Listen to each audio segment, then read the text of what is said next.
Bienvenidos a una nueva edición de CNC Matinal. Viernes 13 de junio, último día de la semana de las actividades parlamentarias, siguen intensas. Y lo más resaltante de los últimos plenos fue la ampliación de la legislatura hasta el 20 de junio y la decisión de realizar una sesión plenaria especial el próximo miércoles 18 de junio para debatir los informes de la megacomisión. Nosotros, como ya es costumbre, les iremos informando de las noticias más importantes que se vayan produciendo en el Poder Legislativo. Mi nombre es Perla Villanueva y los acompañaré en la presente jornada informativa. Sin más preámbulos, los invito a revisar juntos los titulares. Presidente del Congreso anunció ampliación de la legislatura hasta el 20 de junio. Extensión del periodo parlamentario es necesaria para aprobar proyectos de la agenda priorizada. Informes elaborados por la megacomisión serán debatidos uno por uno. Así lo aprobó por mayoría Pleno del Congreso de la República. Paquete de medidas económicas para agilizar la inversión en el país, anunciado por el Ejecutivo, fue saludado por congresistas de diferentes bancadas del Parlamento. Congreso de la República se sumó a la campaña Métele un gol a la violencia en rechazo al maltrato infantil y otras formas de trato humillante a niños y adolescentes.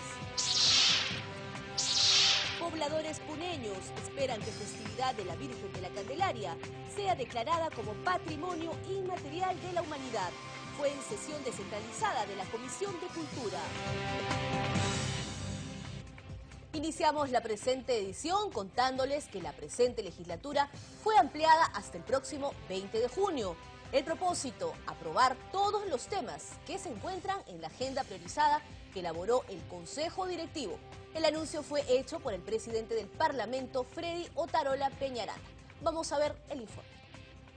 Señores congresistas, cumplo con informarles que en ejercicio de la atribución que el artículo 49 del reglamento del Congreso le reconoce a la presidencia, se ampliará la convocatoria para el segundo periodo ordinario de sesiones, el mismo que se extenderá hasta el 20 de junio del 2014. El decreto de ampliación de la convocatoria se publicará oportunamente en el diario oficial El Peruano. Quiero invocar a los señores congresistas para que se abstengan de solicitar licencias en el curso de la semana siguiente, que comprende el lunes 16 al viernes 20 de junio, para facilitar la adopción de los acuerdos que deba adoptar el Pleno, sobre todo aquellos que requieren de mayoría calificada. Y ahora les informamos que se allanó el camino para que los 9 informes elaborados por la megacomisión encargada de investigar la gestión del gobierno aprista empiecen a ser debatidos por la representación nacional. En sesión plenaria el acuerdo se tomó por amplia mayoría y el primer tema que se abordará será el referente a los narcoindultos. A continuación, veamos el informe.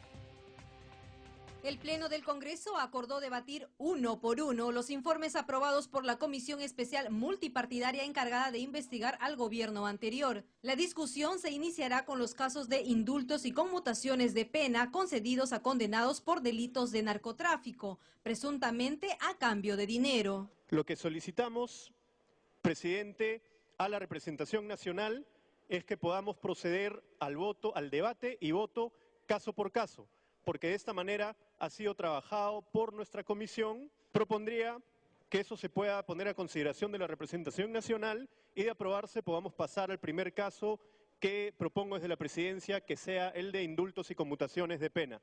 Previamente se rechazaron las cuestiones previas de los congresistas Mauricio Mulder y Javier Velázquez para difundir el audio de la reunión que mantuvo el expresidente de la megacomisión, Sergio Tejada, con el presunto delincuente apodado Brasil, y que no se vean los informes que fueron objetados por el Poder Judicial. Nosotros vamos a debatir todos los informes en los momentos que correspondan y cuando la mesa directiva establezca cuándo se tengan que poner cada uno de los temas. No estamos aquí para buscar ni dilaciones ni omisiones. Por otro lado, la representación nacional aprobó la resolución legislativa que autoriza el ingreso de personal militar estadounidense al territorio nacional, de acuerdo al programa de actividades operacionales de las Fuerzas Armadas del Perú con sus similares extranjeras. La propuesta formulada por el Poder Ejecutivo considera la realización de 5 actividades a realizarse con los Estados Unidos de América. La primera es un entrenamiento táctico para las fuerzas especiales a realizarse con la Marina de Guerra del Perú en el Callao, por el plazo de 180 días, a iniciarse el 15 de junio de 2014, con la participación de 18 militares. Los soldados norteamericanos realizarán actividades en Lima, Callao, Loreto y Ucayali, informó Mónica Paredes, Central de Noticias del Congreso. Y horas antes, el Pleno del Congreso aprobó el proyecto remitido por el Poder Ejecutivo que propone una serie de modificaciones presupuestales a favor de diversos sectores. Se informó que los recursos servirán para la ejecución de obras en zonas como el Braem y lucha contra la minería ilegal. Revisemos todos los detalles. Según el proyecto aprobado, la SUNAT transferirá 18 millones de soles al Ministerio de Agricultura con cargo a sus saldos de balance al 31 de diciembre de 2013.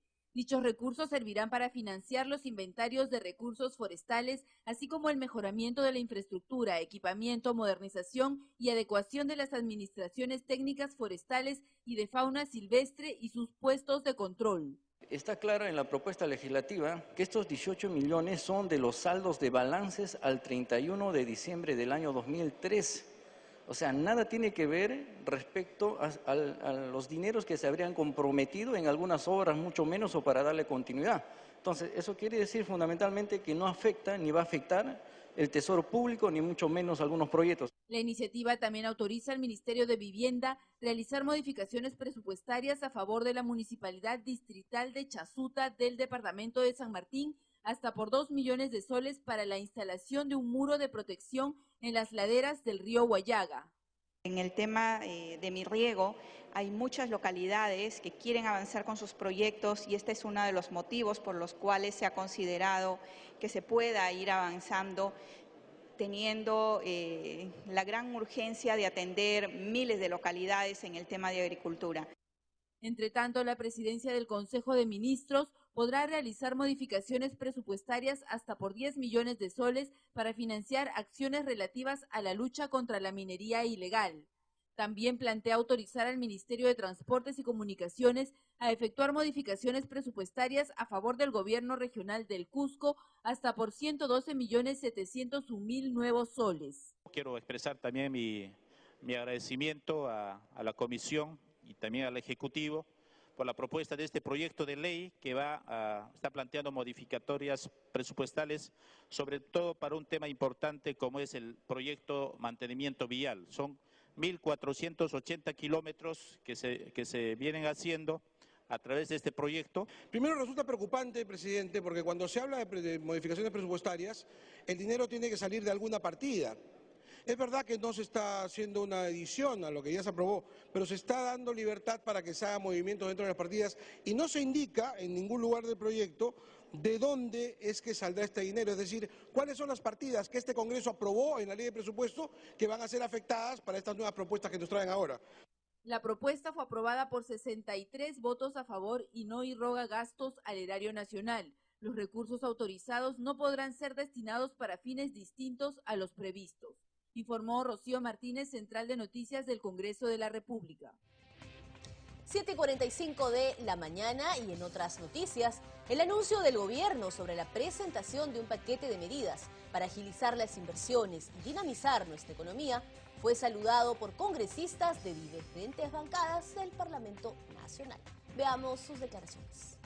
Con mucha rapidez el Ejecutivo está tomando medidas, pero que debe ser complementada esta con la intervención del Congreso para poder generar el marco legislativo necesario. En este contexto, el Congreso, a puertas ya de cerrar esta iniciativa, está presto para poder, estoy muy seguro, ampliar la legislatura para poder responder y apoyar estas medidas que son necesarias para que la economía peruana se mantenga en crecimiento. Y definitivamente nosotros creemos que todas estas medidas están ayudando a dinamizar nuestra economía, pero tiene un efecto importante, es decir, van a ayudar a que las necesidades de la población a través de los PIBs, de los proyectos de inversión, puedan generarle las mejores condiciones de vida. Entonces, yo creo que sale ganando nuestro país con el crecimiento que corresponde en los niveles de confianza que se han establecido y también la población porque van a ser beneficiarios pues justamente de la implementación de sus proyectos. ¿Se debe impulsar más inversiones? Sí, definitivamente, y para eso estas medidas son importantes. Nosotros creemos que también deben de sumarse los gobiernos, en este caso subnacionales, los gobiernos regionales, las municipalidades, ¿no? Que a través de sus Tupacs en algún momento generan alguna barrera de ingreso pues al mercado a algunas de las inversiones privadas. Ha sido importante generar este mensaje de confianza, sobre todo al sector empresarial. Esperamos que este paquete de proyectos que va a venir acá al legislativo sea enviado lo más antes posible y buscar de tal manera que favorezca no solo al gran empresario, sino al pequeño, al mediano empresario. Es decir, la inversión no tiene tamaño. Inversionista es aquel emolientero, inversionista es aquel tendero, inversionista es aquel comerciante que apuesta por el país, que paga sus tributos y que se necesita definitivamente hacer algunas modificaciones para destrabar burocráticamente algunos actos administrativos, para destrabar algunas licencias o permisos y destrabar sobre todo o darle facilidades en cuanto a los aspectos tributarios, que también es importante. Y ahora les contamos que el Parlamento Latinoamericano conmemorará el próximo noviembre 50 años de fundación. Así lo informó el diputado panameño Elías Castillo González, tras reunirse con el presidente del Poder Legislativo, Freddy Otárola Peñaranda. Revisemos la entrevista que ofreció a un equipo de CNC. El Parlamento Latinoamericano, que agrupa 23 países, fue fundado hace 50 años en Lima a iniciativa del entonces diputado Andrés Tausen Ezcurra. Esos detalles fueron explicados por el presidente del Parlatino, el diputado panameño Elías Castillo González, al titular del Parlamento, Freddy Otárola. Al término de la reunión, Castillo informó que el 29 de noviembre se realizará una asamblea general en su sede principal de Panamá. Allí queremos invitar a algunos mandatarios, incluso nos gustaría que el presidente de la República, el Perú, pudiese asistir porque es donde nace el Parlamento Latinoamericano. El presidente de la República de Panamá, por supuesto, como anfitrión, y también les cursaremos invitación a todos los presidentes, pero haremos esfuerzos porque algunos puedan tomar participación para esta ceremonia. El diputado Castillo explicó que el Parlatino es el organismo más representativo de América Latina en el que se debaten temas de orden político, además de promover la integración continental. Somos muy fiscalizadores del tema de la democracia. Hemos censurado en algunos casos cuando se han generado golpes militares. El organismo cuenta con 13 comisiones de trabajo que son un poco similares a las que hay en los congresos nacionales, y allí se discuten proyectos de ley marco que luego son remitidos a los congresos nacionales para que, si no tienen una legislación sobre esa materia, puedan tomarlos en consideración. También confirmó que los integrantes de este organismo estarán presentes en el primer encuentro de presidentes de parlamentos de Iberoamérica organizado por el Congreso de la República y la OEA. Cecilia Malpartida, Central de Noticias del Congreso. Las municipalidades de las regiones del litoral serán beneficiarias del canon pesquero que genere la explotación de los recursos hidrobiológicos en las aguas marítimas. Así lo acordó la Comisión de Producción. Tenemos la nota. El proyecto aprobado en la Comisión de Producción, Micro y Pequeña Empresa modifica el artículo 13 de la Ley del Canon, precisando la distribución del canon pesquero. La iniciativa indica que el Ministerio de la Producción informará al Portafolio de Economía y Finanzas la distribución y volúmenes promedio de los últimos 5 años de la biomasa a efectos de que establezca los respectivos indicadores de distribución del canon pesquero. El congresista Freddy Sarmiento, autor de la redacción del citado párrafo, pidió que sus indicadores sean revisados cada 5 años. Estos indicadores serán revisados cada 5 años, según la información alcanzada por IMARPE. Yo creo que esa es la propuesta y creo que sería esta propuesta mucho más, con mucho sustento científico y estaría mucho más de acorde con el canon, porque debería ser, el canon está orientado donde está la materia prima. La iniciativa precisa que los recursos provenientes del canon serán utilizados exclusivamente para fortalecer el sector pesquero y la acuicultura de los gobiernos regionales y locales beneficiados. Informó Vilma Mondragón, Central de Noticias del Congreso.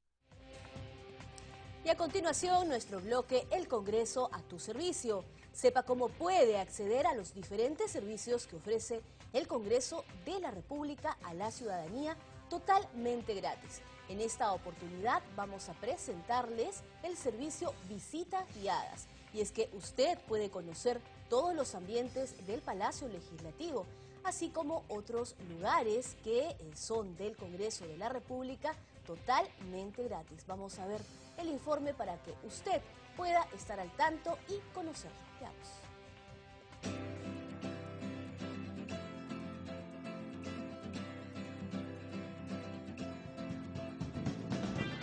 El Congreso abre sus puertas y te invita a conocer sus instalaciones. Esto gracias al programa de visitas guiadas gratuitas, que se ofrece al público en general. Desde 1997, el Palacio Legislativo recibe a miles de visitantes peruanos y extranjeros, que atraídos por su historia, arquitectura y diferentes obras artísticas, acuden al recinto parlamentario, sede del Congreso de la República. Cualquier ciudadano, acompañado de un guía expositor, puede recorrer de forma gratuita el Palacio Legislativo, conocer uno a uno los salones en donde se desarrolla parte importante de nuestra vida política.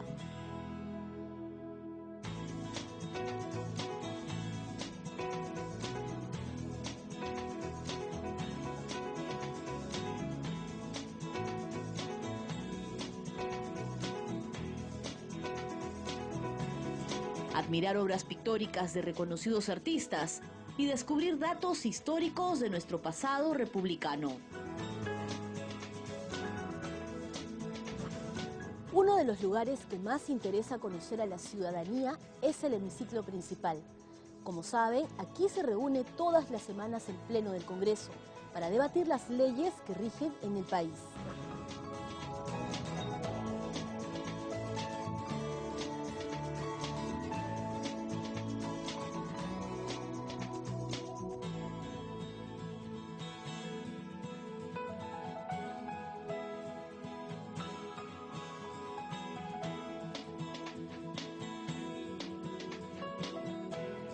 Otro espacio que genera interés es el Salón Raúl Porras Barrenechea, lugar donde sesionaba la antigua Cámara de Senadores y que lleva el nombre de quien fuera presidente del Senado de la República.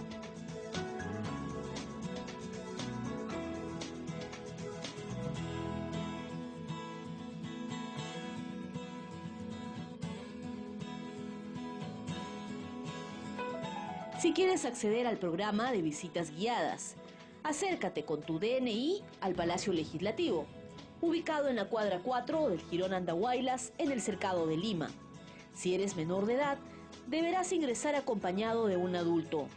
Si perteneces a una institución pública o privada y quieres hacer la visita en grupo, envía una solicitud al correo electrónico visitas@congreso.gov.pe con la siguiente información: nombre de la institución, cantidad de visitantes, apellidos y nombre del coordinador, teléfono, día y hora de la visita. En lo que va del año, más de 78,000 personas han visitado el Palacio Legislativo. No dejes pasar tu oportunidad. Visítalo.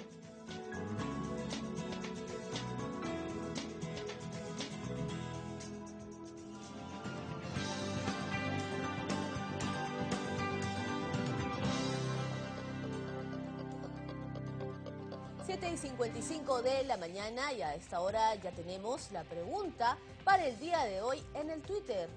Ahí la vemos. ¿Qué opina sobre la ampliación de la legislatura hasta el 20 de junio para ver temas del paquete económico e informes en la media comisión? Las respuestas las esperamos durante toda la presente jornada informativa al hashtag respuesta CNC. Ahora sí, vamos a irnos a una primera pausa, pero antes los dejamos con la agenda de actividades del Congreso para el día de hoy.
Regresamos en vivo a CNC Matinal y a esta hora tenemos que revisar los titulares del día.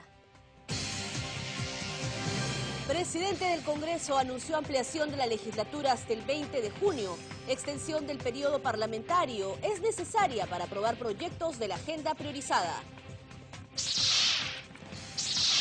Informes elaborados por la megacomisión serán debatidos uno por uno. Así lo aprobó por mayoría Pleno del Congreso de la República. Paquete de medidas económicas para agilizar la inversión en el país, anunciado por el Ejecutivo, fue saludado por congresistas de diferentes bancadas del Parlamento. Congreso de la República se sumó a la campaña Métele un gol a la violencia, en rechazo al maltrato infantil y otras formas de trato humillante a niños y adolescentes.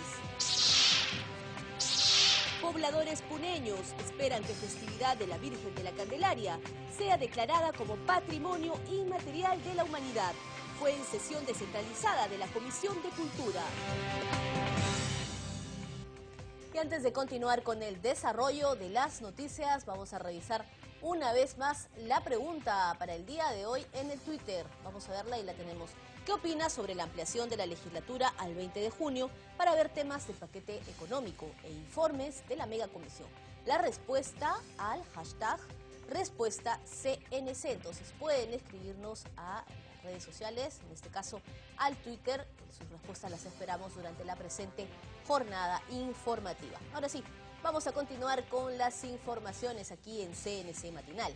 Los ciudadanos que acuden a las diferentes agencias del RENIEC se informan ahora a nivel nacional de los servicios y las actividades que realiza el Congreso de la República. Esto es posible a través de spots televisivos que se emiten por el circuito cerrado de televisión de esta institución. Tenemos el informe. Gracias al convenio interinstitucional entre el Congreso de la República y el Registro Nacional de Identidad y Estado Civil, RENIEC, la población que acude a realizar trámites en sus diferentes agencias tiene ahora un plus informativo que les permite enterarse de los servicios y de las actividades que brinda el Parlamento Nacional, a través de los spots televisivos producidos por la Central de Noticias de este Poder del Estado. Para comprobar esto, un equipo del canal del Congreso visitó las oficinas del RENIEC en Cercado de Lima, San Borja y Surco, para comprobar la acogida de los productos televisivos, como por ejemplo el ABC parlamentario, que se emite en el circuito cerrado de televisión. Bastante bien, se está haciendo muchas cosas a la luz, que realmente estábamos ignorantes completamente de todo lo que sucedía, y eso es bueno, que nos enteremos. Comprobamos que los ciudadanos, mientras esperan su turno para ser atendidos, observan con detenimiento los spots del Parlamento Nacional, que gracias a estos mensajes se informan de la labor parlamentaria. Sí, bien, todo bien. Yo he venido muchas veces y me orienta. El Congreso de la República y la RENIEC firmaron este convenio el año pasado y que tiene por objetivo perfeccionar las funciones de ambas entidades oficiales y estar más cerca de la población. 8 de la mañana con 3 minutos, seguimos aquí en CNC Matinal. Y en otras informaciones, la Comisión de Presupuesto realizó una audiencia descentralizada en la ciudad de Chiclayo, esto en la región Lambayeque. Sus integrantes realizaron un exhaustivo análisis de los problemas de ineficiencia en la capacidad del gasto que afrontan los gobiernos regionales y locales. Veamos el informe elaborado por nuestros enviados especiales. Durante la audiencia se determinó que como consecuencia de esta incapacidad en el gasto, muchos gobiernos regionales y locales dejan obras inconclusas o con poco avance y desarrollan pequeños proyectos en lugar de obras de gran envergadura que beneficien a la población. El presidente de la Comisión de Presupuesto, Johnny Cárdenas Cerrón, dijo que ante esta crisis, gobiernos regionales como el de Lambayeque han revertido ingentes cantidades de dinero al Tesoro Público. Para este año, en una disposición complementaria en la Ley de Presupuestos se ha establecido que aquellas obras que cuenten con contratas son las únicas que van a tener continuidad y los de administración directa, bueno, lamentablemente no la van a tener. Respecto a las municipalidades de Chiclayo y Lambayeque, señaló que no se alejan de esa situación, pese a que sus autoridades afirmen que sus gastos están en el orden del 60 y 40% en lo que va del año. En este caso, de estos 82 proyectos, por más y aproximado de 24 millones de soles, solamente ejecutan más de 10 millones de soles. 10.488.352 soles, de repente para ser más exacto. O sea, su promedio de gasto del año 2013 es 43.3%. Cárdenas hizo un llamado a las autoridades e instituciones como la Contraloría a asumir mayor compromiso para fiscalizar los dineros del pueblo. En el evento también participó el legislador Yehude Simón, quien como resumen de las sustentaciones señaló que algunos alcaldes, en busca de su reelección, utilizan los dineros del Estado, a lo que se suman obras con poco avance. Es evidente, yo hago 20 obras pequeñas, ¿no? Y dejo 3 obras emblemáticas. Y entonces satisfago a mayor cantidad de gente, pero el perjudicado es la región. ¿Por qué? Porque estas obras pequeñas no tienen la trascendencia económica ni van a repercutir en la medida que sí repercutiría económica y socialmente una obra grande. La Comisión de Presupuesto realizó ya 3 sesiones descentralizadas, 2 de ellas en las ciudades de Cusco y Apurímac, informó Central de Noticias del Congreso. Y el Grupo de Trabajo de Cambio Climático y Biodiversidad recibió a la exministra del Medio Ambiente de Finlandia, Satu Hassi, quien explicó sobre las políticas implementadas por la Unión Europea para enfrentar el calentamiento global. Veamos la nota. La Unión Europea invierte $900 millones para adoptar medidas de prevención sobre cambio climático. Así lo dio a conocer la presidenta de la Comisión de Medio Ambiente del Parlamento Europeo. En el Parlamento Europeo la mayoría quería que todos esos ingresos vayan a propósitos de cambio climático, a un fondo de cambio climático, incluyendo financiar a países en vías de desarrollo en sus esfuerzos de adaptación a cambio climático, por ejemplo, para acelerar las inversiones en energías renovables. Explicó que las personas necesitan saber sobre las consecuencias que originan el cambio climático y que incluso pueden poner en riesgo sus vidas. El congresista Daniel Abugataz sostuvo que se viene trabajando de la mano con la Comunidad Económica Europea para lograr obtener una ley marco de cambio climático. Una ley marco de cambio climático que nos permita definitivamente enfrentar las necesidades de adaptación, mitigación y finalmente tener una vida sostenible con el medio ambiente y poder garantizar a las futuras generaciones que tendrán los recursos necesarios para ser alimentados, tener la energía renovable. Participaron de esta importante reunión los congresistas Virgilio Acuña, Claudia Coari, Verónica Mendoza y la embajadora de la Unión Europea, Irene Jores, informó Roxana Mogollón, Central de Noticias del Congreso. Y a las 8 de la mañana con 8 minutos vamos a enlazarnos con nuestra compañera Yaceli Mirabal. Ella tiene información y se encuentra con el congresista Josué Gutiérrez, pues él viene impulsando un proyecto de ley para crear el Registro Nacional de Supervisores de Obras en los gobiernos regionales y locales. Yaceli, adelante, te escuchamos. Gracias, Perla. Nos encontramos con el congresista Josué Gutiérrez, que está proponiendo la creación del Registro Nacional de Supervisores de Obras del Perú. Este proyecto de ley está siendo discutido en la Comisión de Fiscalización Congresista. ¿Qué alcances tiene este registro? ¿Tendría? Bueno, Yaceli, queremos informar a la opinión pública que nosotros en el Parlamento queremos establecer una nueva estrategia de la lucha contra la corrupción, fortaleciendo la institucionalidad del país. La municipalidad, los gobiernos regionales, el gobierno central, nacional, tienen la obligación de trabajar las políticas de control, pero estas que sean previas y concurrentes para evitar que el forado económico sobre el cual se desarrolla el escándalo y la corrupción en el Perú pueda evitarse. Este proyecto de ley se ha presentado y ya fue derivado a la Comisión de Fiscalización. En Fiscalización lo hemos tratado para que el señor Contralor General de la República pueda asistir y explicar cuál es su opinión, su parecer respecto a este tema. El fondo del asunto es que los supervisores que hoy día se encuentran a lo largo y ancho del Perú, que son miles y miles de obras, porque lo ejecutan los 3 niveles de gobierno, las OPDs y otras instituciones más, no todas tienen un término en común.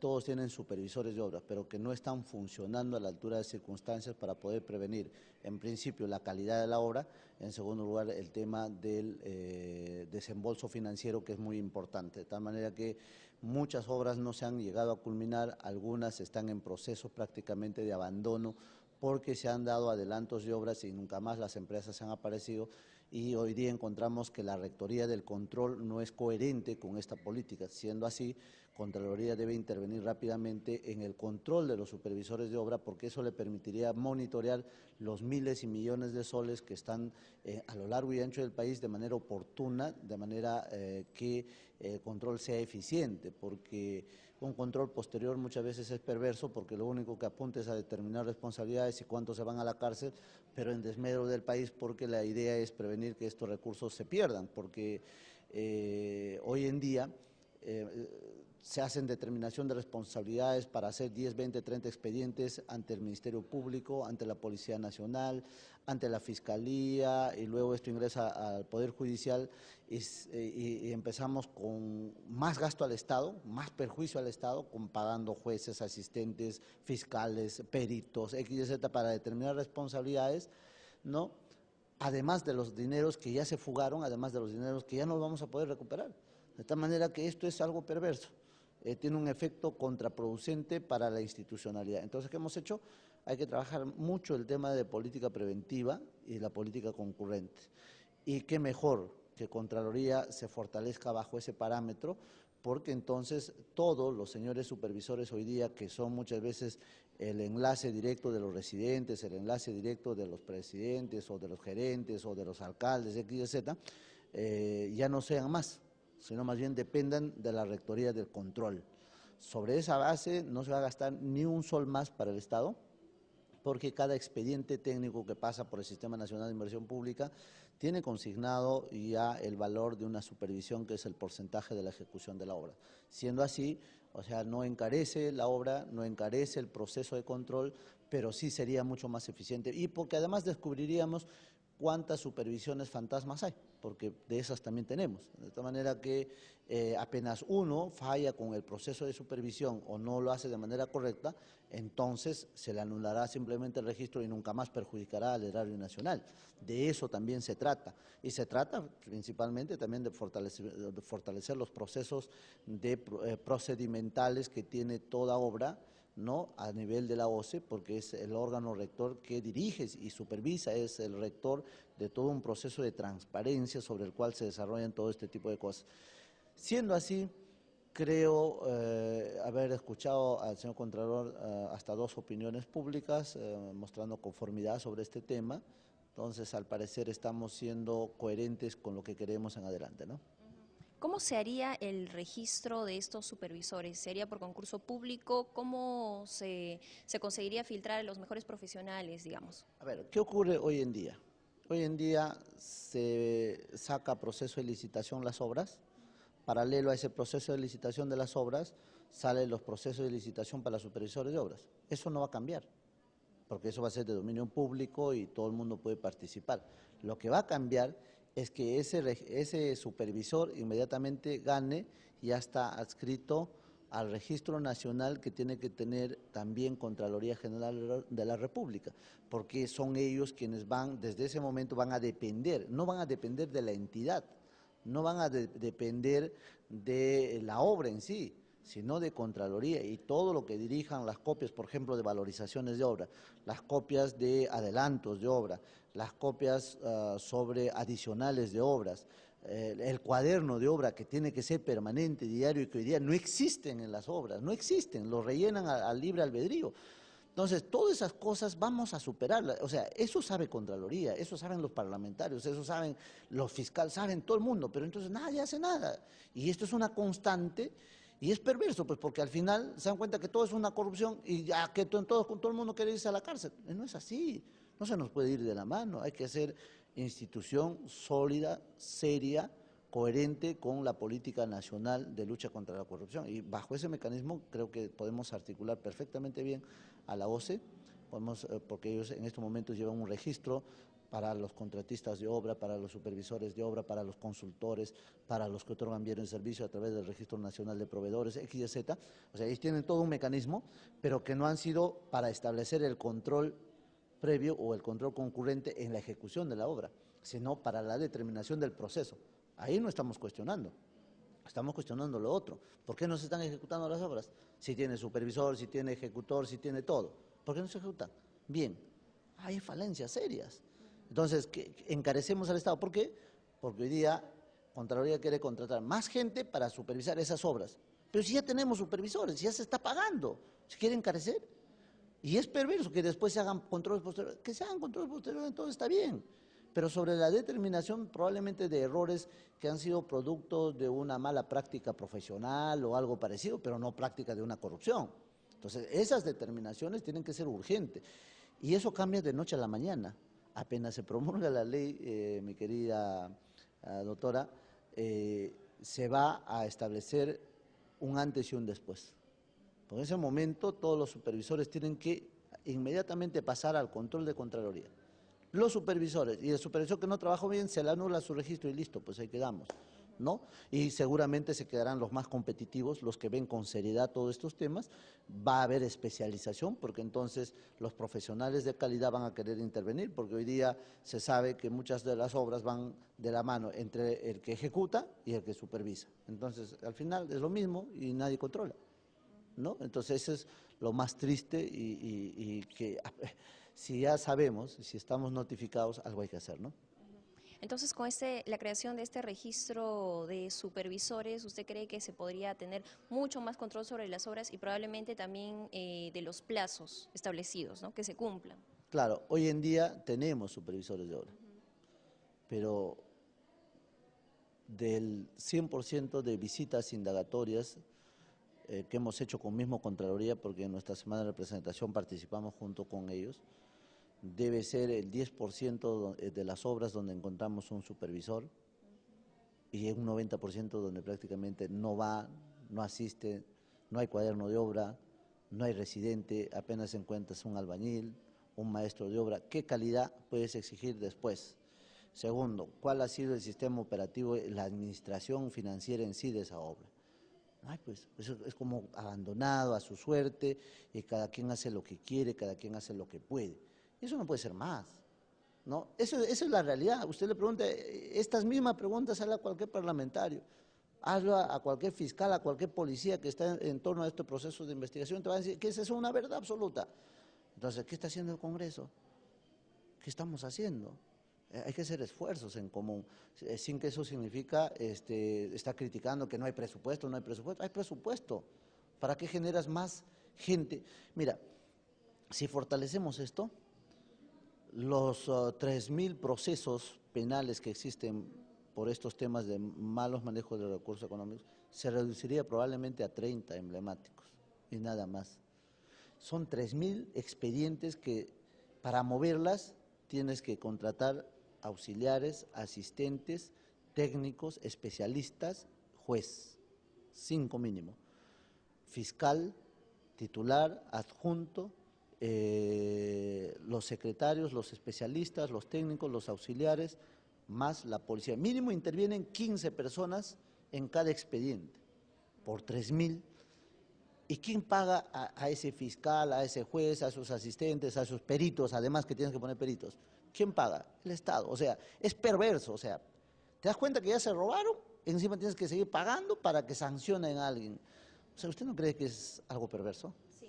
¿Esto ayudaría un poco a controlar este problema que ha pasado en las regiones, que se ha destapado? Muchos gobiernos regionales están siendo investigados actualmente, porque en la mayoría de casos son en las obras donde más corrupción se genera, ¿no? Claro, el término corrupción en antaño era porque ingresaban a trabajar con la tarjeta sin tener, por ejemplo, un título académico, o entraban a enseñar a los colegios porque ni tenían título de profesor, apenas tenían quinto de secundaria, algunos cuartos de secundaria, y entonces también eso es corrupción, ¿no? Pero estaba más ligado a los gastos corrientes, o porque en vez de comprar 10 millares de papel compraban 1.000 y hacían pasar por 10 millares, o sea, ese tema que era una constante y que es hasta ahora una constante, ha desbordado a la medida que se ha incrementado los volúmenes de inversión para las brechas de infraestructura. Entonces, hoy día usted ve un municipio que apenas en el año tiene un presupuesto de 600.000 soles, administrando un presupuesto de 5.000, de 5 millones, de 4 millones, porque así cuesta su infraestructura educativa, porque así cuesta su infraestructura de salud, o porque así cuesta pues sus pistas y veredas, o su agua y desagüe, ¿no? 4 millones, 3 millones, 2 millones, 1 millón, ¿no? Entonces, ¿qué es lo que ocurre? como ahí se ha embalsado una gran cantidad de recursos, el Estado no ha tenido pues la capacidad de haber definido una reacción de control que permita darnos la tranquilidad a todos. Entonces, ¿de quiénes está compuesto, por ejemplo, una región? ¿Solamente el presidente regional es el que ve todos los procesos de selección? No, pues son cientos y cientos de procesos de selección que se realizan, miles de procesos de selección que se realizan en un gobierno regional. ¿Y a cargo de quién están? A cargo de un comité de procesos de selección. ¿Y quiénes toman las decisiones de la aprobación de un expediente, de una cosa y de otra cosa? Los gerentes generales. O sea, no es el tema el presidente regional como el que hace el negocio y que se tira la plata, sino es toda una estructura. Entonces hagamos pues que la estructura funcione bien a la medida que las políticas de control están bien amalgamadas. Entonces eso es una aspiración justa. Ahora, aparte de esta iniciativa hay que dar otras iniciativas concurrentes para que este proceso se cierre y decirle al país que estén tranquilos porque los recursos que se están administrando tienen todos los controles que se merecen. Entonces, eso es una gran interrogante que el Congreso debe resolverla, que este Parlamento está en la obligación de darle señales al país de que no solamente está haciendo pues por este tema de los destapes ya un circo y empezar a trabajar entonces para que no haya reelección. Eso no soluciona el problema de fondo. El problema de fondo es que hay mucha fuga de dinero en función a que no existe una política de control. Si eso ocurriría en el sector privado, probablemente todas las empresas quebrarían en el Perú, ¿no? Porque esa fuga de capitales prácticamente, por más que lo votes a tu gerente, a tu administrador, eso no tiene sentido, por más que lo metas a la cárcel. ¿Qué le interesa a un empresario meter a la cárcel a su gerente? Eso no es el sentido común. El sentido común es, vamos a fortalecer las políticas de control. Contraloría necesita ser fortalecido, necesita ser empoderado, porque no hay otra forma. Porque ahora confundimos el nivel de control con el nivel de vigilancia y de fiscalización. Vigilancia y fiscalización sobre un marco normativo de control es eficiente. Vigilancia y control y fiscalización sobre un sistema de control inoperativo, arcaico y que no sirve para nada. Por eso que los congresistas parecen pintados. Muy bien, congresista. ¿Cuándo usted está esperando que este ya sea un dictamen y probablemente pase al Pleno? Bueno, hemos aprobado por unanimidad en la Comisión de Fiscalización invitarlo al señor Contralor. Entiendo que está programado para el día miércoles de la siguiente semana y será una fecha propicia para que el señor Contralor no solamente opine sobre el proyecto, sino traiga algunos aportes adicionales para que esto no sea un tema de una persona o de un equipo de personas que han presentado esta propuesta, sino más bien que sea la correspondencia lógica a la necesidad de legislar en positivo, no en negativo. Sobre la reacción que se tiraron, ¿ya qué vas a hacer? Pues ponte a llorar, ¿no? No, acá es todo lo contrario, es tener un proceso de reflexión profunda y tomar decisiones en bien del país. Gracias. Ha sido, Perla, el congresista Josué Gutiérrez con la iniciativa de ley que tiene de crear el Registro Nacional de Supervisores de Obras, que actualmente se encuentra en la Comisión de Fiscalización. Adelante. Muy bien, Yaceli, muchas gracias entonces por esa información. Interesante iniciativa legislativa que tendrá que ser discutida por los parlamentarios en la Comisión de Fiscalización, por supuesto, pues para apoyar el trabajo de Contraloría de la República y ayudar a que las obras en los gobiernos regionales y locales puedan cumplirse a tiempo y evitar la corrupción. Vamos ahora con nuestro bloque, el Congreso a tu servicio. Sepa usted cómo puede acceder a los diferentes servicios que ofrece el Congreso de la República a la ciudadanía totalmente gratis. En esta oportunidad les vamos a presentar visitas guiadas. Puede usted visitar todos los ambientes del Palacio Legislativo con su familia o amigos. Sepa cómo hacerlo. Ahí lo tenemos.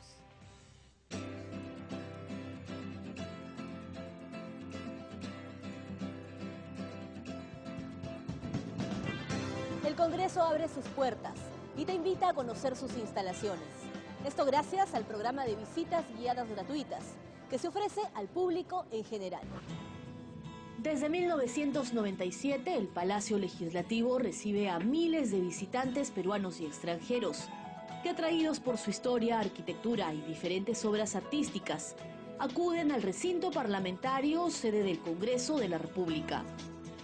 Cualquier ciudadano, acompañado de un guía expositor, puede recorrer de forma gratuita el Palacio Legislativo, conocer uno a uno los salones en donde se desarrolla parte importante de nuestra vida política.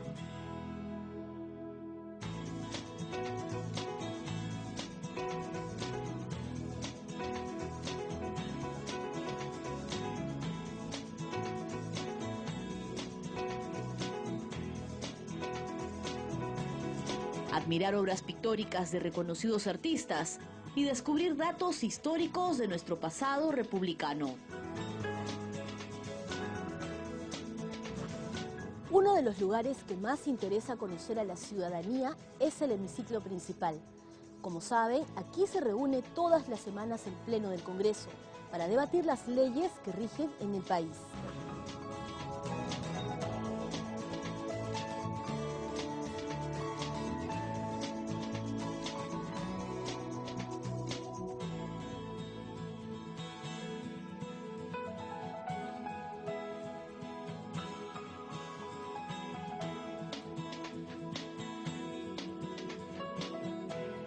Otro espacio que genera interés es el Salón Raúl Porras Barrenechea, lugar donde sesionaba la antigua Cámara de Senadores y que lleva el nombre de quien fuera presidente del Senado de la República.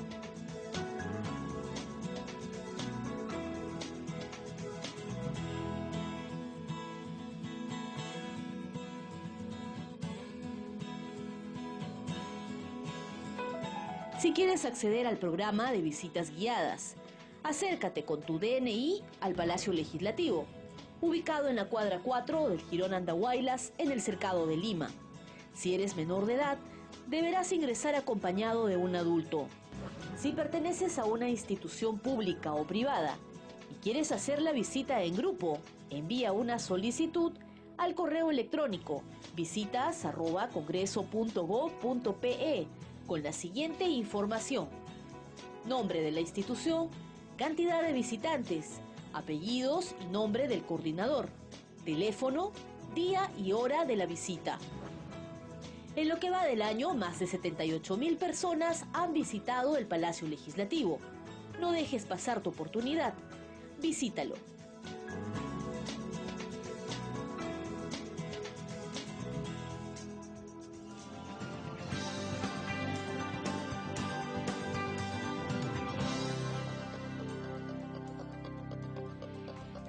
A las 8 de la mañana con 27 minutos les vamos a recordar nuestra pregunta para el día de hoy en el Twitter.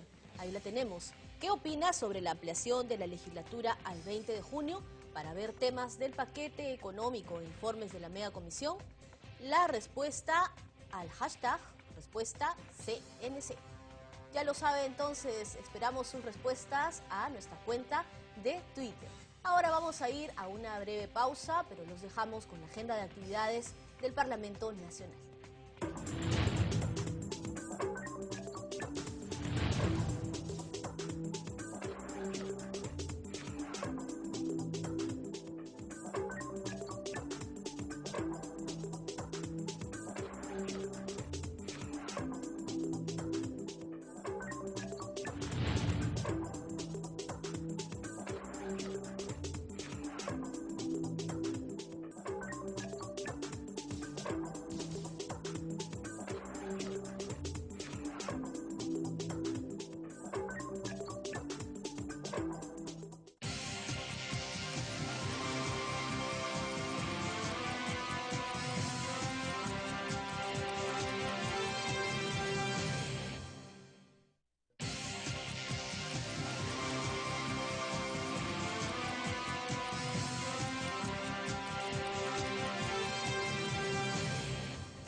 De la mañana con 30 minutos. Es momento de revisar nuestros titulares.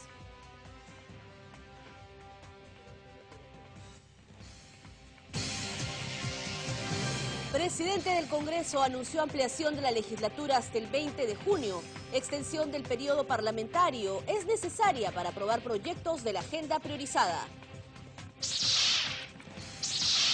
Informes elaborados por la megacomisión serán debatidos uno por uno. Así lo aprobó por mayoría Pleno del Congreso de la República. Paquete de medidas económicas para agilizar la inversión en el país, anunciado por el Ejecutivo, fue saludado por congresistas de diferentes bancadas del Parlamento. Congreso de la República se sumó a la campaña Métele un gol a la violencia, en rechazo al maltrato infantil y otras formas de trato humillante a niños y adolescentes. Pobladores puneños esperan que festividad de la Virgen de la Candelaria sea declarada como Patrimonio Inmaterial de la Humanidad. Fue en sesión descentralizada de la Comisión de Cultura. Vamos a continuar con la información aquí en CNC Matinal.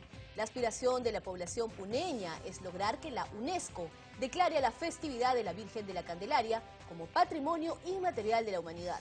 Así se dio a conocer durante la audiencia pública de la Comisión de Cultura realizada en esta ciudad. Veamos.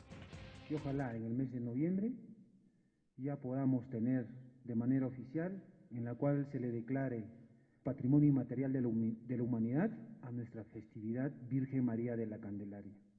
Este fue uno de los temas abordados en la cuarta audiencia pública de la Comisión de Cultura y Patrimonio Cultural que se realizó en la región Puno. El anuncio lo hizo el alcalde provincial Javier Umpiri Yucra, quien señaló que la festividad es una de las celebraciones culturales y religiosas más importantes de América. Por su parte, la presidenta de la comisión, María Magdalena López Córdoba, dijo que Puno es un departamento que tiene mucho patrimonio cultural y citó como ejemplo la festividad de la Virgen de la Candelaria.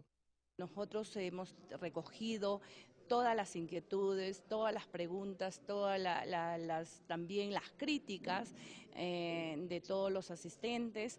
Nos llevamos mucho material para seguir trabajando en la comisión. Definitivamente hay mucha desazón de parte de las autoridades por el poco presupuesto. Destacó que este logro podría ser alcanzado gracias al trabajo conjunto de más de 3 años entre el Ministerio de Cultura e instituciones públicas y privadas de la región de Puno, en especial para los más de 200 conjuntos de danzas que, como parte de su fervor hacia la Virgen, se presentan en el Estadio de las Calles de la ciudad. Por su parte, el congresista Francisco Cama, representante de Puno, mostró su preocupación por la conservación de los monumentos históricos de su región. Anunció que hay 2 dictámenes a favor de estos.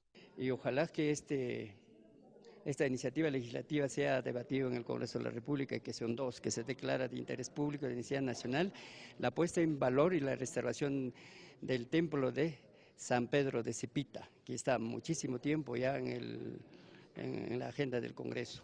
Y el otro es de igual manera el complejo arqueológico de Pucará. También se abordaron temas como la defensa del patrimonio cultural e inmaterial, así como la promoción de los denominados puntos de cultura como mecanismos de promoción cultural. La audiencia se realizó en el auditorio de la Municipalidad Provincial de Puno, con la participación de representantes del Ministerio de Cultura, Gobierno Regional, alcaldes provinciales y distritales, informó Armando Ramírez, Central de Noticias del Congreso. Y en otras informaciones, la Comisión de Presupuesto realizó una audiencia descentralizada en la ciudad de Chiclayo, esto en la región Lambayeque. Sus integrantes realizaron un exhaustivo análisis de los problemas de ineficiencia en la capacidad del gasto que afrontan los gobiernos regionales y locales. Veamos el informe elaborado por nuestros enviados especiales. Durante la audiencia se determinó que como consecuencia de esta incapacidad en el gasto, muchos gobiernos regionales y locales dejan obras inconclusas o con poco avance y desarrollan pequeños proyectos en lugar de obras de gran envergadura que beneficien a la población. El presidente de la Comisión de Presupuesto, Johnny Cárdenas Cerrón, dijo que ante esta crisis, gobiernos regionales como el de Lambayeque han revertido ingentes cantidades de dinero al Tesoro Público. Para este año, en una disposición complementaria en la Ley de Presupuestos, se ha establecido que aquellas obras que cuenten con contratas son las únicas que van a tener continuidad. Y los de administración directa, bueno, lamentablemente no la van a tener. Respecto a las municipalidades de Chiclayo y Lambayeque, señaló que no se alejan de esa situación, pese a que sus autoridades afirmen que sus gastos están en el orden del 60 y 40% en lo que va del año. En este caso, de estos 82 proyectos, por más y aproximado de 24 millones de soles, solamente ejecutan más de 10 millones de soles. 10.488.352 soles, de repente para ser más exacto. O sea, su de gasto del año 2013 es 43.3%. Cárdenas hizo un llamado a las autoridades e instituciones como la Contraloría a asumir mayor compromiso para fiscalizar los dineros del pueblo. En el evento también participó el legislador Yehude Simón, quien como resumen de las sustentaciones señaló que algunos alcaldes, en busca de su reelección, utilizan los dineros del Estado, a lo que se suman obras con poco avance. Es evidente, yo hago 20 obras pequeñas, ¿no? Y dejo 3 obras emblemáticas. Y entonces satisfago a mayor cantidad de gente, pero el perjudicado es la región. ¿Por qué? Porque estas obras pequeñas no tienen la trascendencia económica ni van a repercutir en la medida que sí repercutiría económica y socialmente una obra grande. La Comisión de Presupuesto realizó ya 3 sesiones descentralizadas, 2 de ellas en las ciudades de Cusco y Apurímac, informó Central de Noticias del Congreso. 8 de la mañana con 37 minutos, ya estamos listos para presentarles nuestra entrevista del día. Esta mañana tenemos con nosotros al congresista Javier Bedoya, y es que él viene impulsando el proyecto de ley para la eliminación del voto preferencial. Este tema está en discusión y la finalidad, por supuesto, es reforzar la institucionalidad democrática y los partidos políticos. Congresista, ¿cómo está? Muy buenos días y gracias por acompañarnos esta mañana. Muy buenos días, Perla, el gusto es mío.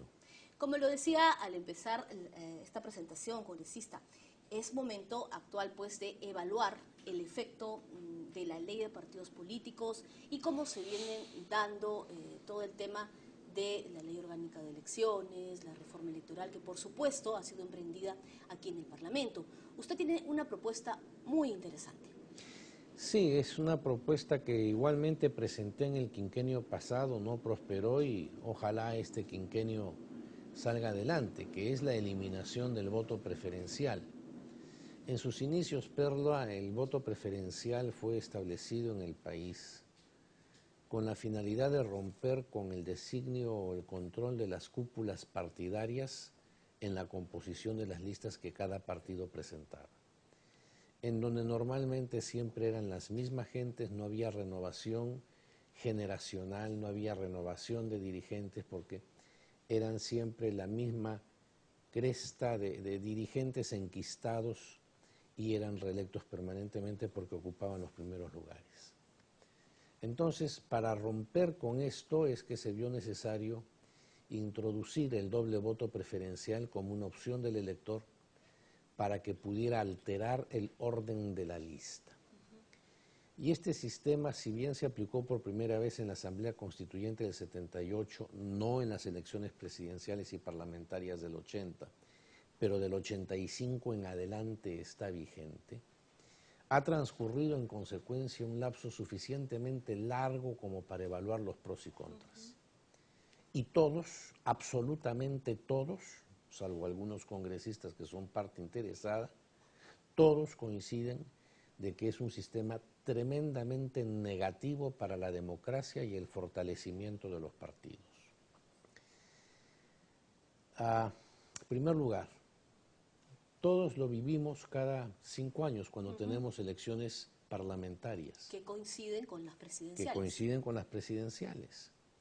Y ustedes habrán visto que más que propaganda presidencial es la propaganda para los parlamentarios.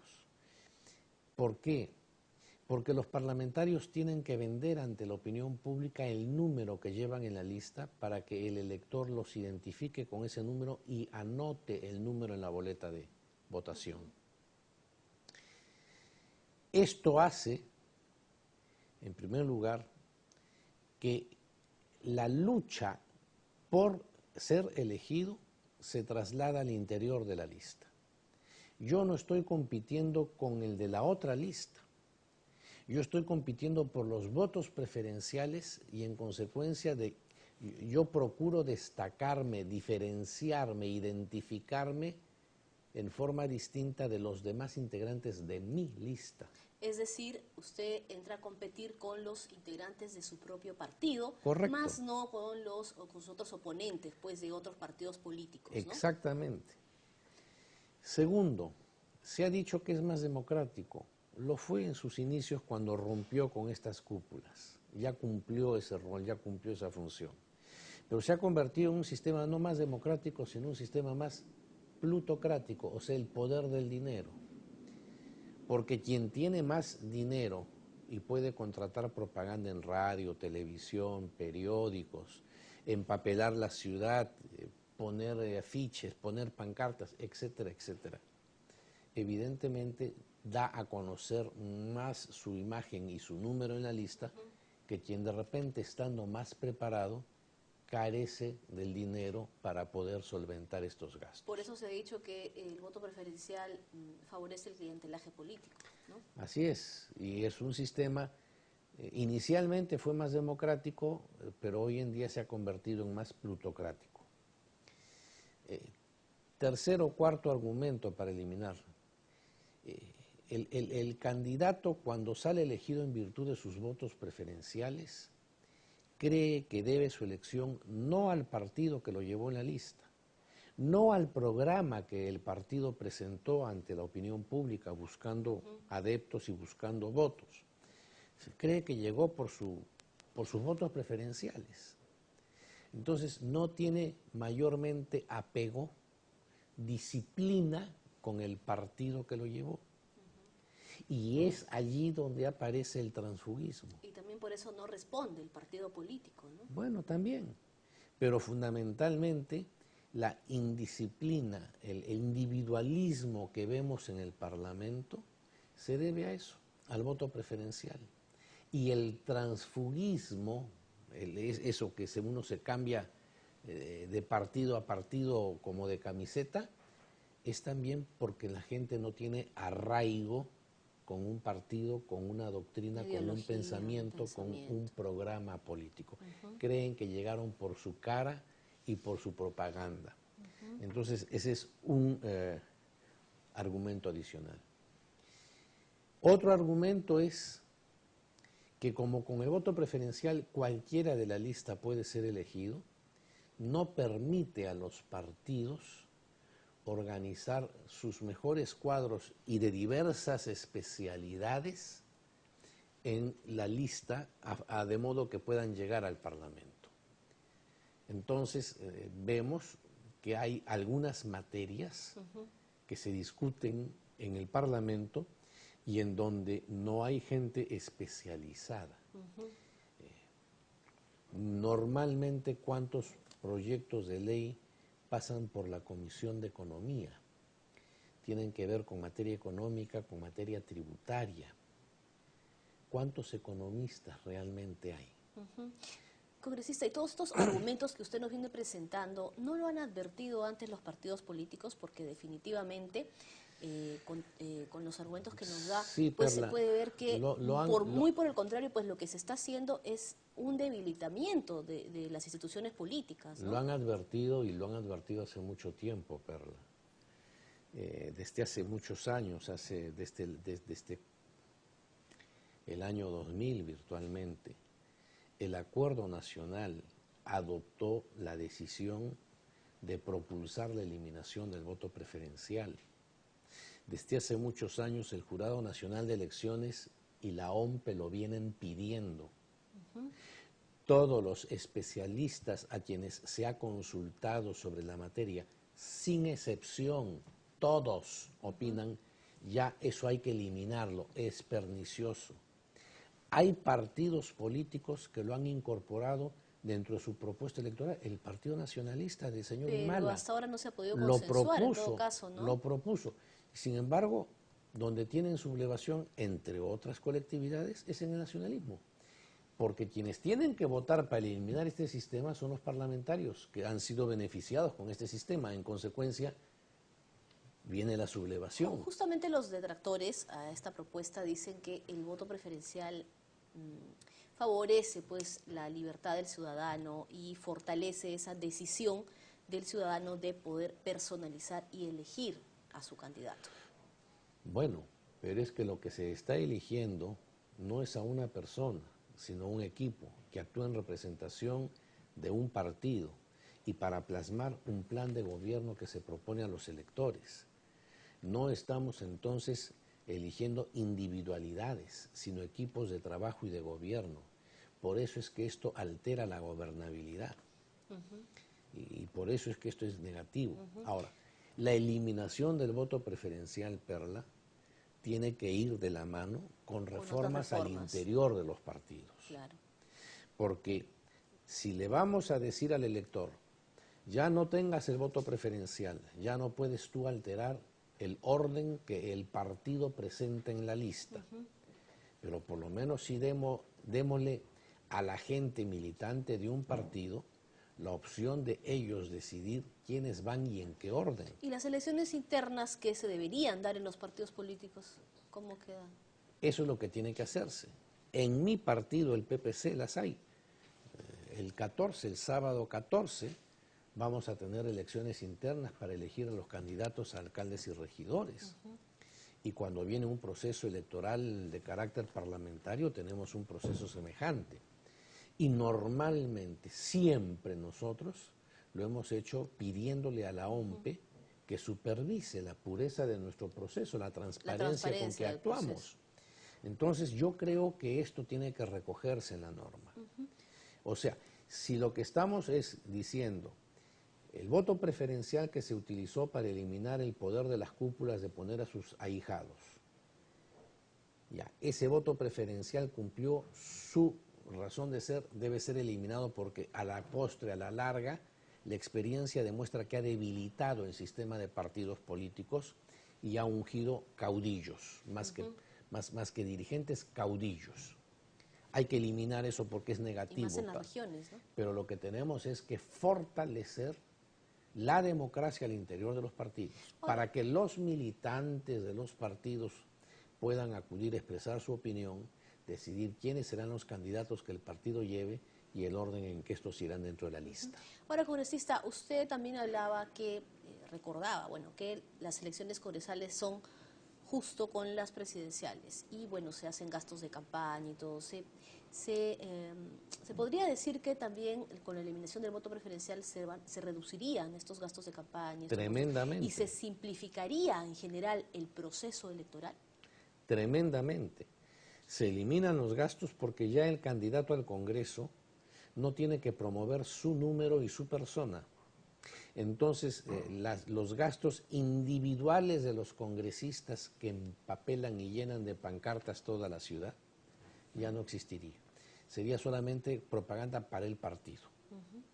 Entonces, evidentemente, esto abarata los gastos. Segundo, simplifica el proceso, porque el 85%, las estadísticas evidencian que el 85% de los motivos por los cuales cuando se hace el recuento de votos en la mesa de sufragio se plantean las tachas, es por el recuento de votos preferenciales. Y es donde se retrasa y donde entonces todo va en apelación al jurado de elecciones. Todo esto desaparecería. Todo esto desaparecería. ¿Y cómo deberían ser elegidos entonces los congresistas? ¿En listas cerradas? En lista cerrada y lista bloqueada. En este momento tenemos lista cerrada. Para que la ciudadanía entienda cómo sería, a qué se refiere esto. ¿Qué significa esto? Hoy en día tenemos un sistema que se llama lista cerrada, porque cada partido presenta una lista que contiene el íntegro de los cupos de los candidatos que presenta, ¿ya? No es como en otros países que uno puede votar por el candidato A de la lista del partido X y por el candidato de otra lista. Esos son listas abiertas. Nosotros tenemos lista cerrada, o sea, se vota por la lista y esa lista no puede ser modificada en cuanto a sus integrantes. Pero se llama bloqueada. Lo que nosotros pretendemos, en este momento no es lo que existe en el Perú, no tenemos el sistema de listas bloqueadas, porque tenemos el sistema del voto preferencial, en donde el orden, la numeración que el partido ha presentado, con el voto preferencial puede ser modificado. Lo que nosotros queremos es entonces un sistema en donde haya lista cerrada y bloqueada, en donde se entra y se vota por la lista, ya no va a haber voto preferencial, se vota por la lista y de acuerdo a la proporción que le toque esa lista, por la cifra repartidora, entran de acuerdo al orden que están colocados.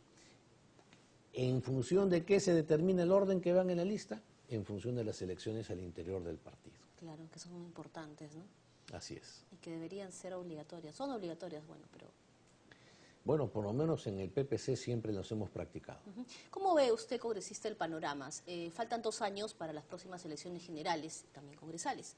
¿Se podría discutir Este tema, Perla, ya está en la orden del día desde hace varios meses. Ya fue dictaminado junto con un conjunto de reformas al sistema de partidos políticos. Ha sido dictaminado por la Comisión de Constitución hace meses. Desgraciadamente, está en la orden del día y el presidente no lo pone en debate. Estos temas, por su naturaleza, es preferible verlos lo más distante posible al proceso electoral, porque conforme uno se acerca, se aproxima a las elecciones, la gente tiene el interés pensando en su reelección y en consecuencia no es el momento más adecuado para ver estas cosas. Pero tal vez sea el momento oportuno, porque se han venido viendo ya algunos casos de reformas electorales, ¿no? Como por ejemplo el financiamiento de los partidos políticos. Se han estado viendo, sí, Perla, a nivel de la Comisión de Constitución, pero todavía no entra a debate en el Pleno. La legislatura termina, la han postergado, llegará hasta el día 20. Hay una extensión hasta el 20. Pero yo dificulto que en la semana que se ha extendido la legislatura, estas materias estén entrando. Ojalá me equivoque, pero estos temas están pendientes hace meses. En todo caso, congresista, pues es un tema que requiere, por supuesto, de mucho debate, de mucha discusión, y muchas gracias por estar esta mañana con nosotros acá. Es importante que la ciudadanía conozca el trabajo que se está haciendo aquí en el Congreso, en este caso, pues para poder fortalecer la institucionalidad democrática, los partidos políticos, y qué mejor que iniciativas como la suya para ello. Muchas gracias. Muchas gracias, muy buenos días. Y hasta la próxima. Bien, ha sido entonces el congresista Javier Bedoya de Vivanco, que esta mañana estaba con nosotros. Él impulsa una reforma electoral para la eliminación del voto preferencial. Vamos a una pausa y ya regresamos con CNC Matinal.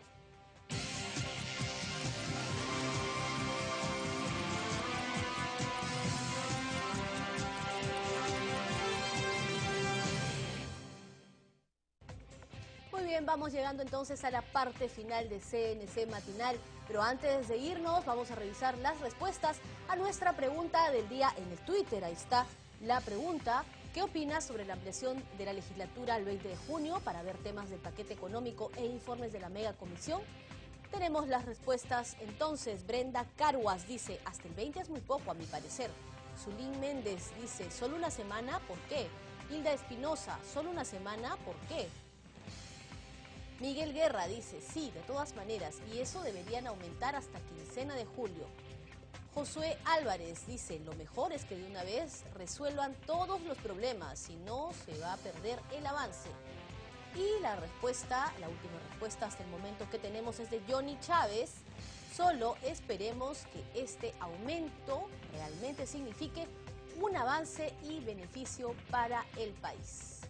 Llegamos entonces hasta el final de esta edición de CNC Matinal. Hasta aquí las informaciones, pero antes de irnos quiero reiterar el saludo por el Día del Padre hecho por el doctor Alfonso Adriansen a todos los padres del Perú, a los padres trabajadores del Congreso de la República. Un saludo de parte del equipo de la Oficina de Comunicaciones del Parlamento Nacional, así como de CNC Matinal y Central de Noticias del Congreso. Ahora sí, nos vamos, pero los invitamos a continuar con nuestra programación durante todo el día, ahora por el canal 73 de Movistar y el 56 de Claro y Vez Cable. Será hasta mañana, los dejo hasta el lunes, los dejo con los titulares. Presidente del Congreso anunció ampliación de la legislatura hasta el 20 de junio. Extensión del periodo parlamentario es necesaria para aprobar proyectos de la agenda priorizada. Informes elaborados por la megacomisión serán debatidos uno por uno. Así lo aprobó por mayoría Pleno del Congreso de la República. Paquete de medidas económicas para agilizar la inversión en el país, anunciado por el Ejecutivo, fue saludado por congresistas de diferentes bancadas del Parlamento. Congreso de la República se sumó a la campaña Métele un gol a la violencia, en rechazo al maltrato infantil y otras formas de trato humillante a niños y adolescentes. Pobladores puneños esperan que festividad de la Virgen de la Candelaria sea declarada como Patrimonio Inmaterial de la Humanidad. Fue en sesión descentralizada de la Comisión de Cultura.